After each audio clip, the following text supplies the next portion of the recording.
Hello everybody, it is Check the Intrepid Train Traveller outside Cardiff Central Station, ready to do my first ever trip report. Will it be my last? No.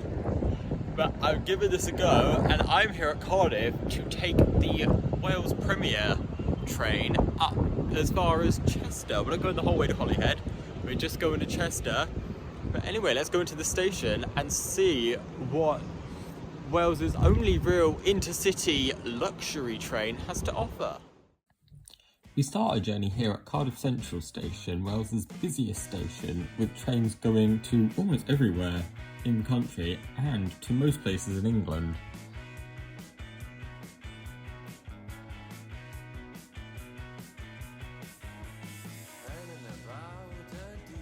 On the north side is this glorious Art Deco designed entrance hall with ticket machines and a separate ticket office on the western end by an M&S store.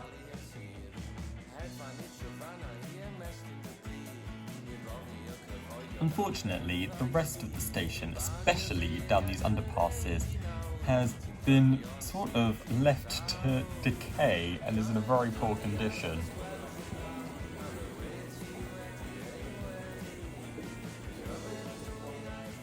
Even the flags flying on the train station roof have seen better days, but improvements are on their way as part of the upgrades for the Metro programme. Just like at King's Cross, it is one of few stations to feature a Platform Zero. Having a first class ticket, GWR allows you to use the lounge at the station.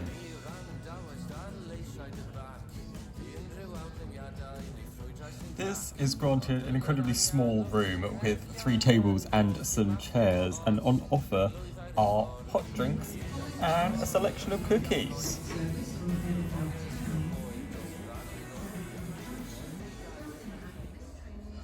Eventually, about 20 minutes late, our train pulled in. This was because of another loco set leaving just before us to Manchester that left really late because it had issues.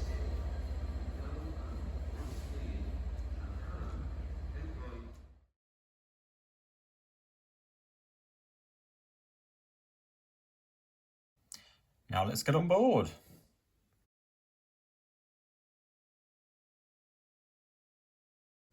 Seating in first class is 2+1.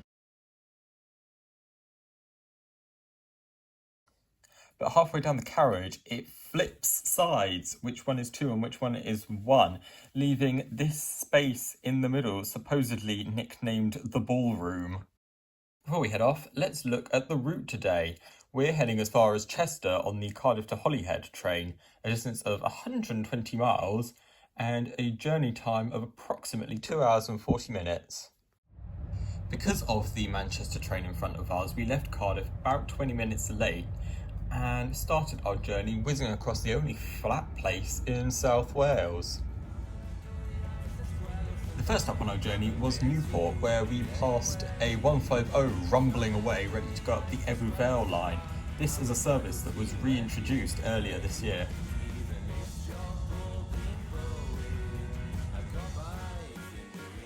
After crossing the River Usk, we started heading north towards our next stop, Wales' only post-war new town called Cwmbran.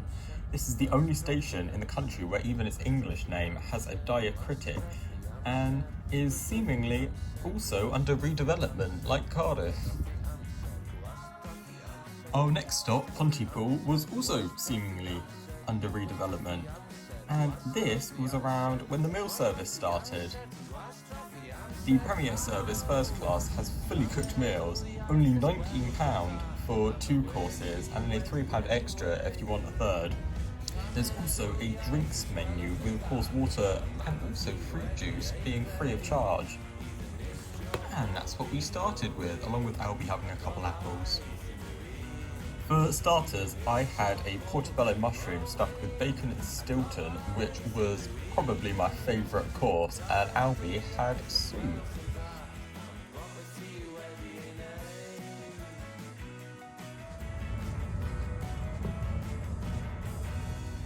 For mains, I decided to eat Wales's biggest demographic. This meal is called lamb caul. I'd never heard of it before, let alone had it, but it was also delicious, like my mushroom, and a bit spicy. However, Albury's spaghetti almost blew his head off. For dessert, we both had the chocolate tart, which came with a healthy dolloping of caramel sauce. Whilst having our meal, we continued whizzing up Wales. Something just feels so sophisticated about having a meal whilst on a train, and it saves quite a lot of time, just like a sleeper train. We'd soon made it out of the valleys once we'd reached Abergavenny, and at Hereford, we crossed the main stop used on this route, the new Class 197.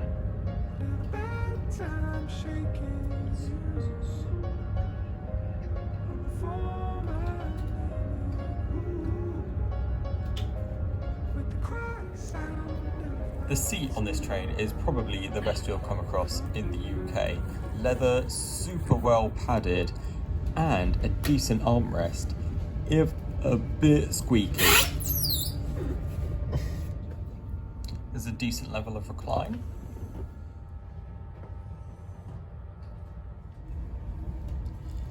And a very bright reading light. The hooks are quite awkward though. I could hang my hat fine, but my jacket looked a bit stuck between the seat behind.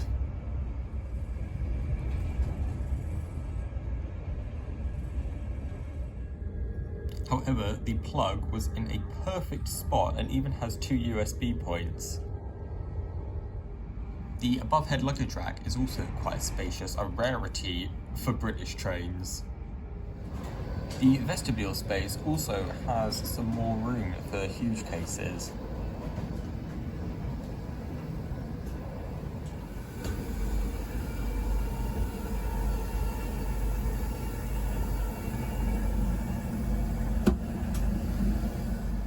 Now let's have a look in standard class. As usual, it's 2+2, and again, really comfy seats.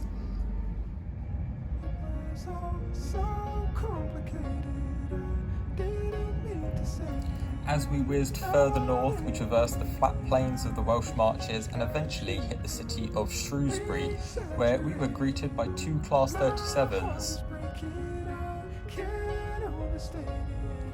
As you enter the station from the south, you pass the Shrewsbury signal box in the middle of a railway triangle.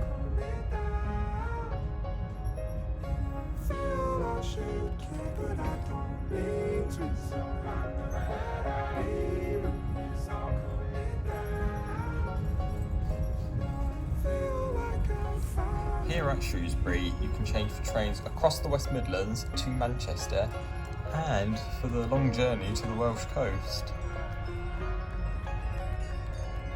I know I could have said I was feeling low, but I'm here just to hold your coat.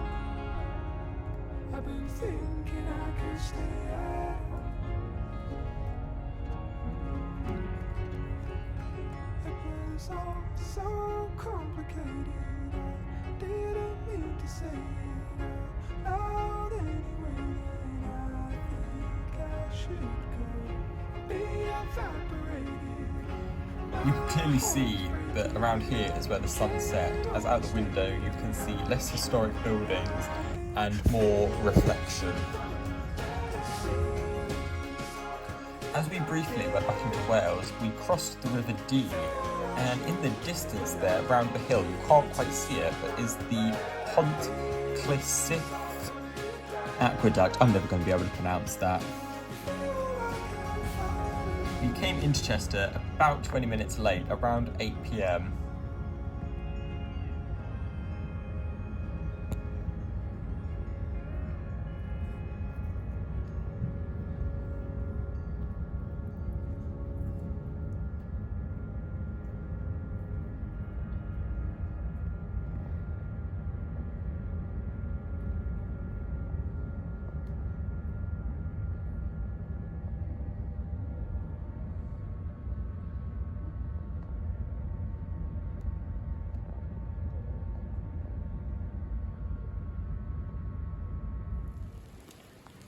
Founded by the Romans, the city of Chester gets most of its charm from its Tudor period, especially the east clock on its city walls and the covered walkways that parallel the main streets.